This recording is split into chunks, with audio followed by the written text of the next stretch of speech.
Kalau ikutkan satu hadis Nabi SAW, Nabi bersabda, umatku tidak akan sampai kepada 1500 tahun. Maksudnya seolahnya kiamat mungkin berlaku dalam tempoh 60 tahun ni. Segala bentuk-bentuk tanda-tanda akhir zaman dah keluar dah semua. Tanda-tanda kecil nak berlaku kiamat hampir semua dah keluar. Tunggu tanda-tanda besar saja. Saya teringat dengan satu ceramah Ustaz Wadi Anwar, dia kata, apabila tiba keluar matahari sebelah barat. Sekarang ni matahari keluar sebelah timur, betul kan? Ketika itu ramai manusia semua balik ke rumah. Yang lelaki berpusu-pusu pulang ke rumah nak menjalankan tanggungjawab sebagai suami. Masa tu fikir tentang tanggungjawab dia. Masa tu suruh isterinya pakai menutup aurat anaknya sekian. Dan ketika itu para wanita pulang ke rumah dalam keadaan ketakutan. Kemudian mencari-cari mana pakaian yang memenuhi syariat menutup aurat. Tetapi ketika itu Allah tidak terima lagi taubat. Allah tak terima lagi perubahan. Allah tak terima lagi. Kita akan menemui kiamat kecil, iaitu mati, sebelum jumpa kiamat yang besar. Mati bila-bila masa kita tahu. Tapi kita tak yakin mati tu bila-bila masa. Kita lebih yakin, bang, minggu depan nak pergi mana? Tahun depan kita nak pergi mana pula? Kita duduk yakin tahun depan hidup lagi. Kadang kita rancang 5 tahun akan datang, 10 tahun akan datang. Sedangkan mati itu bila-bila masa kita tak yakin. Kita sayang untuk meninggalkan pakaian yang kita rasa berbangga dengannya, nak tukar kepada pakaian yang Allah bangga, yang Rasulullah bangga.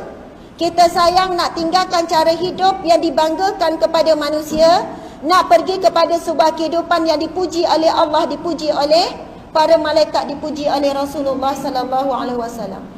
Ramai manusia sebut nak syurga Allah, tapi tak melalui jalan ke syurga Allah. Tapi jalannya tu seolahnya ke neraka Allah. Ramai yang kata tak nak neraka Allah, tapi mulut tu yang dikeluarkan adalah kata-kata sifat-sifat ciri ahli neraka. Kata tak nak neraka Allah, tapi pakaian ada ciri-ciri na'udzubillah yang disebut sebagai ahli neraka. Saya nak sebut pada petang yang barakah sebab ramai wanita ni. Dan saya tengok, saya terharu sebenarnya. Ibu-ibu saya tak sangka sebenarnya. Ni setting kan? Bukan setting. Setting lah, setting tengah. Saya tak sangka sebenarnya kehadiran orang setting ramai begini. Sebab ini kan kawasan yang agak jauh sikit daripada bandar. Dan saya tengok ada wajah-wajah yang datang daripada Pasir Besar, orang-orang yang jauh dan sebagainya. Ibu-ibu, saya tengok ramai wajah ibu-ibu, ramai orang muda. Saya menyampaikan sebab saya sayang benar kerana Allah dan sayang kepada Rasulullah. Saya nak sebut satu hadis Nabi SAW yang Nabi sebut. Nabi kata kepada para sahabat, suatu ketika nanti akan tiba suatu keadaan yang kamu tidak pernah tengok lagi. Kamu tak pernah nampak lagi. Sahabat kata, apa dia Rasulullah? Keadaan yang kamu tak nampak, tak berlaku lagi pada zaman Rasulullah. Yang mana dua golongan ini tidak mencium bau syurga. Bukan masuk syurga, tak mencium bau syurga.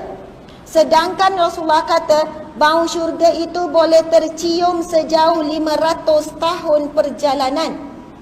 Maksudnya wanginya syurga 500 tahun perjalanan dah boleh bau dah.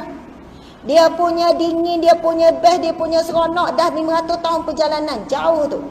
Tapi dua golongan ini tidak akan mencium bau syurga. Salah satunya Nabi sebut, iaitu wanita, para wanita yang memakai pakaian tetapi telanjang, Nabi kata. Lalu dia memakai bonggol unta seolahnya bonggol unta di kepalanya. Saya sebutkan perkara ni kerana saya tengok anak muda kita hari ini. Ini ibu-ibu semua pakai semua elok, cantik, semua solehah belakang ni, Masya Allah. Sejuk mata memandang, saya sendiri pun rasa bahagia sebab kita sedang berkumpul di sini. Tetapi ibu-ibu sekalian, saya nak sebut satu hadis Nabi SAW. Nabi pernah sebut juga, akan tiba suatu ketika nanti Allah menurunkan balanya kepada manusia.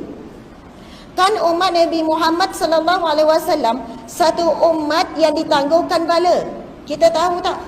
Umat Nabi terdahulu setelah berapa lama berdakwah, sekiranya menolak dakwah Nabi tersebut, akan diturunkan bala. Diterbalikkan bumi, banjir besar, macam-macam berlaku. Kebakaran yang besar, memakan semua tanaman dan juga manusia, macam-macam. Tetapi Nabi Muhammad SAW kata, setiap Nabi diberikan 2 permintaan. Ini hadis Nabi ya.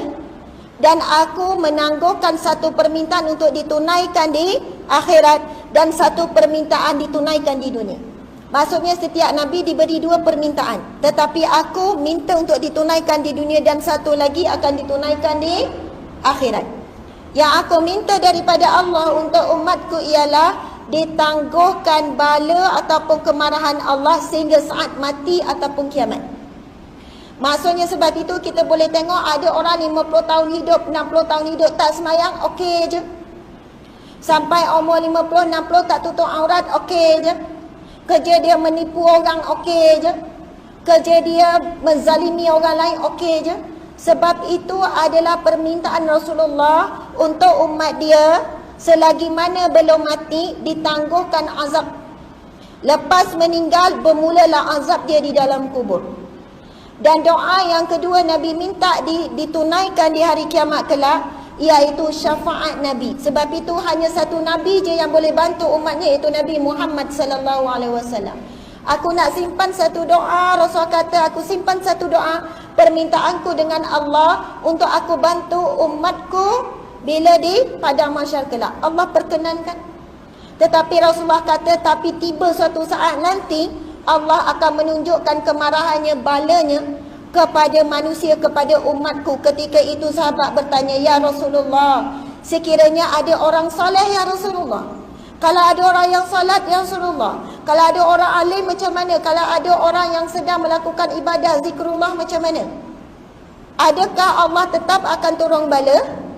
Nabi kata, benar, bahkan benar, Allah tetap akan turunkan bala apabila kemungkaran maksiat berleluasa.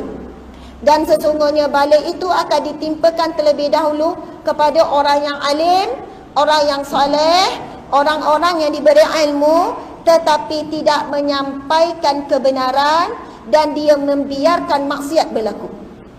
Maksudnya seolahnya Nabi sebut kata-kata diam. Diam orang yang soleh, diam orang yang ada kuasa, diam orang yang berilmu terhadap maksiat. Lebih lagi Allah marah daripada maksiat itu sendiri.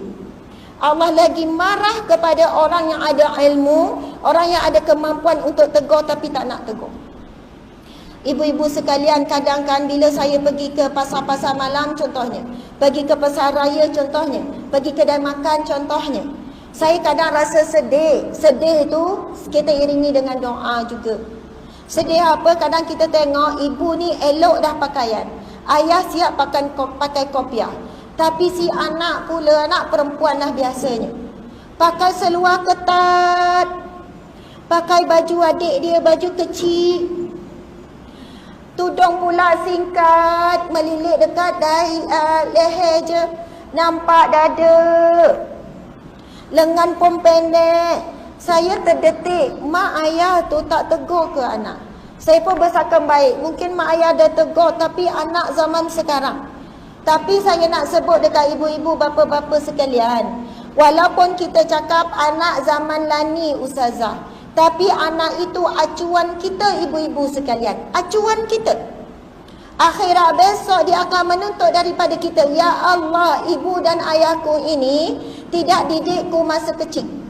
Saya nak tanya ibu-ibu sekalian, makcik-makcik, wan-wan, ada wan-wan kan, muslimat sekalian. Kalau kita tanam pokok, kita baru tanam, kemudian kita rasa nak alih, kita boleh cabut dengan tangan je, betul tak?